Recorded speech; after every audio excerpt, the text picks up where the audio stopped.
You're listening to the Cultured Bumpkin, a literature podcast with Jake Phillips, where we present audiobook quality readings of the classics for your enjoyment.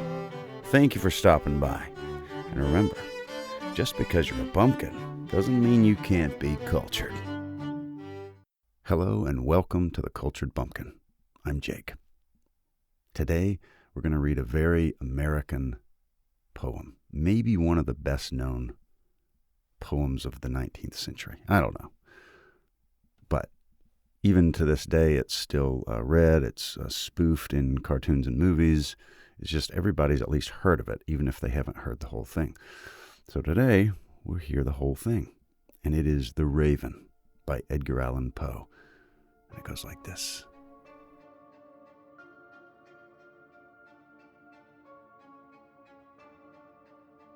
The Raven by Edgar Allan Poe. Once upon a midnight dreary, while I pondered, weak and weary, over many a quaint and curious volume of forgotten lore, while I nodded, nearly napping, suddenly there came a tapping, as of someone gently rapping at my chamber door. "'Tis some visitor," I muttered, tapping at my chamber door. Only this and nothing more. Ah, distinctly I remember it was in the bleak December, and each separate dying ember wrought its ghost upon the floor.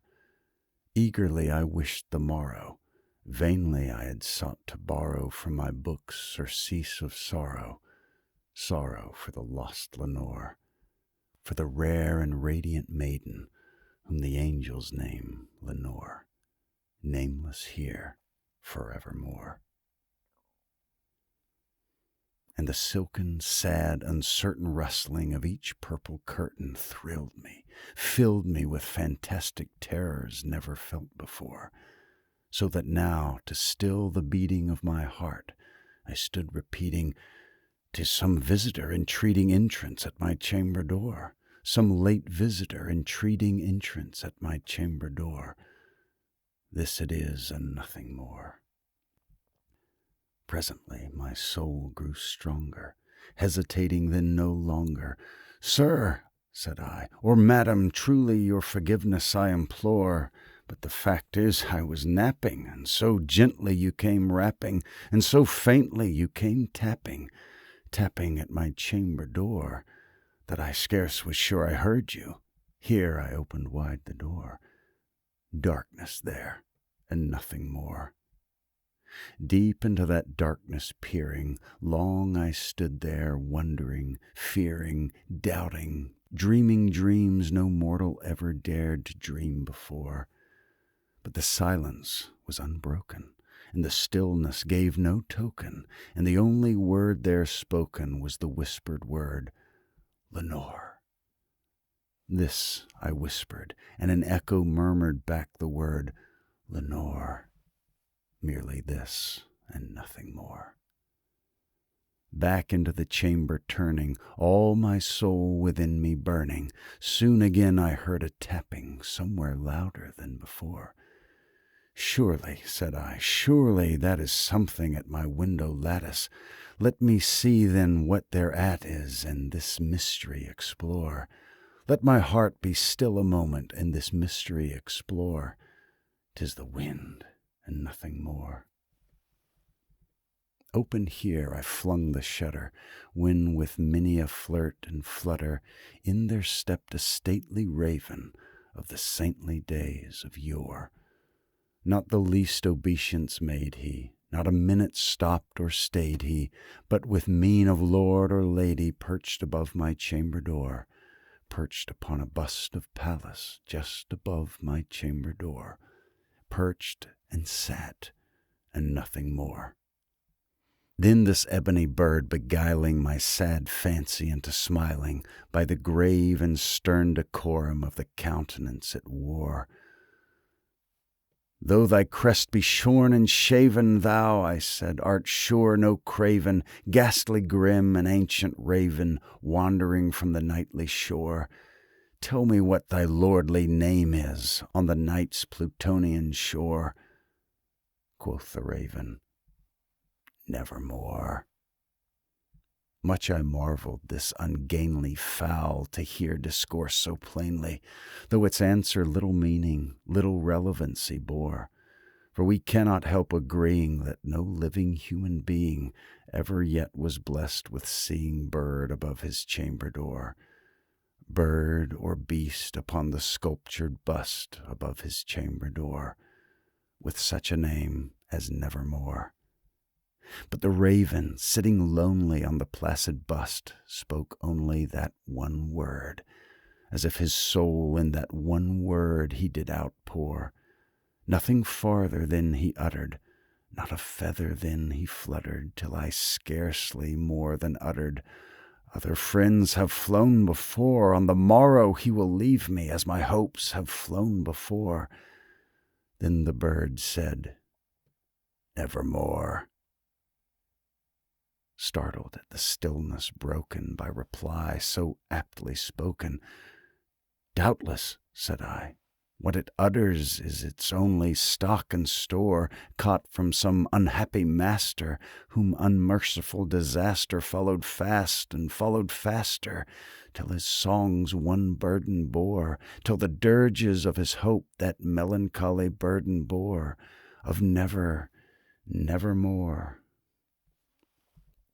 But the raven, still beguiling all my fancy into smiling, straight I wheeled a cushioned seat in front of bird and bust and door. Then upon the velvet sinking, I betook myself to linking fancy unto fancy, thinking that this ominous bird of yore, what this grim, ungainly, ghastly, gaunt, and ominous bird of yore meant in croaking, Nevermore.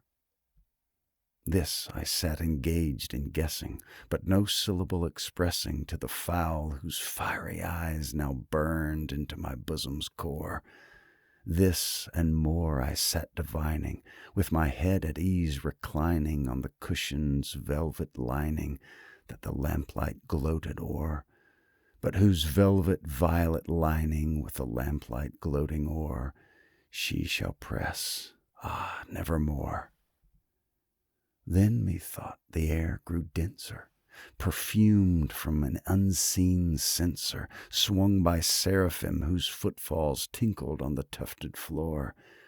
Wretch, I cried, thy God hath lent thee, by these angels he hath sent thee respite, and repent thee from thy memories of Lenore. Quaff, O quaff this kind, repent thee, and forget this lost Lenore. Quoth the raven, Nevermore. Prophet, said I, thing of evil, prophet still, if bird or devil, whether tempter sent, or whether tempest tossed thee here ashore, desolate yet all undaunted, on this desert land enchanted, on this home by horror haunted, tell me truly, I implore, is there balm in Gilead? Tell me, I implore. Quoth the raven, Nevermore.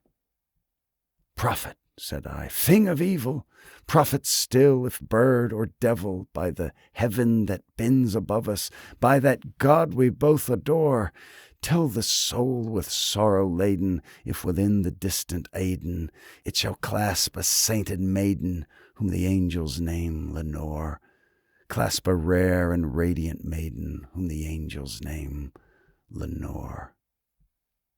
Quoth the raven, Nevermore. Be that word our sign of parting, bird or fiend, I shrieked, upstarting. Get thee back into the tempest and the night's Plutonian shore. Leave no black plume as a token of that lie thy soul hath spoken. Leave thy loneliness unbroken. Quit the bust above my door. Take thy beak from out my heart, and take thy form from off my door. Quoth the raven, Nevermore. And the raven, never flitting, still is sitting on the pallid bust of Pallas just above my chamber door, and his eyes have all the seeming of a demon's that is dreaming, and the lamplight o'er him streaming throws his shadow on the floor. And my soul from out that shadow that lies floating on the door shall be lifted nevermore.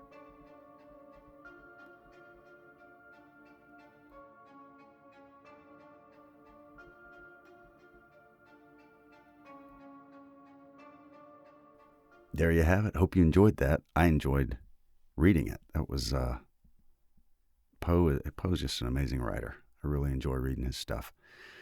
I really appreciate you listening. And if you haven't subscribed yet, would you mind subscribing, maybe leaving a nice review, and maybe telling a friend or two or three? That means a lot to me when people tell their friends. And thank you very much for listening. You've been listening to The Cultured Bumpkin, a literature podcast with Jake Phillips. Thank you very much for listening. I really do appreciate it. If you enjoyed this, would you mind going and subscribing and leaving a nice review on whatever podcast platform you heard this on? I would really appreciate it. Thank you very much for listening, and we'll see you next time.